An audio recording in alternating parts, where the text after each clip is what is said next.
നിങ്ങൾ പ്രോട്ടീൻ കഴിക്കുന്നത് റോങ് ആണ്. മസിൽ ഫാസ്റ്റ് ആയി ബിൽഡ് ചെയ്യാൻ ഈ 7 ഫുഡ്സ് ഉണ്ടെങ്കിൽ മതി. ആദ്യത്തത് എഗ്സ്, ഒരു കംപ്ലീറ്റ് പ്രോട്ടീൻ ആണ്. എല്ലാ 9 എസെൻഷ്യൽ അമിനോ ആസിഡ്സും ഉണ്ട്. Number 2 Greek yoghurt. റെഗുലർ യോഗർട്ടിനെക്കാളും 2 ഗുണം പ്രോട്ടീൻ ഉണ്ട്. പ്രോബയോട്ടിക്സ് കൊണ്ട് ന്യൂട്രിയൻസ് നന്നായി അബ്സോർബ് ചെയ്യും, മസിൽ ഫാസ്റ്റ് ഫീഡ് ചെയ്യും. Number 3 sweet potatoes. ഒരു വർക്ക്ഔട്ടിന് ശേഷം ശരിയായിട്ടുള്ള കാർബ്, ലോ ഗ്ലൈസെമിക് ഇൻഡെക്സ് കൊണ്ട് സ്റ്റഡി എനർജി സ്റ്റേബിൾ ആയിട്ട് നിൽക്കും. Number 4 salmon fish. Omega 3 inflammation കുറയ്ക്കും, റിക്കവറി സ്പീഡ് ചെയ്യും, ഓൾമോസ്റ്റ് 50% ഫാസ്റ്റർ റിക്കവറി ചെയ്യും. അപ്പോൾ ട്രെയിനിങ് അധികമായി ചെയ്യാനും പറ്റും. Number 5 beef.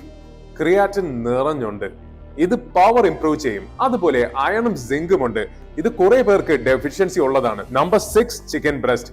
Clean and lean protein, easy to digest, body ഇതിനെ എല്ലാ മസിലും ബിൽഡ് ചെയ്യാൻ യൂസ് ചെയ്യും. Number 7 lentils. Plant based protein powerhouse ആണ്, അയണും മെഗ്നീഷ്യവും ഉണ്ട്, മസിൽ നന്നായി ഫംഗ്ഷൻ ചെയ്യാൻ സഹായിക്കും. സോ നിങ്ങൾ സീരിയസ് ആയി മസിൽ ബിൽഡ് ചെയ്യാൻ ഉദ്ദേശിക്കുന്നുണ്ടെങ്കിൽ ഈ 7 ഫുഡ് നിങ്ങളുടെ ഡയറ്റിൽ ഉണ്ടായിരിക്കണം.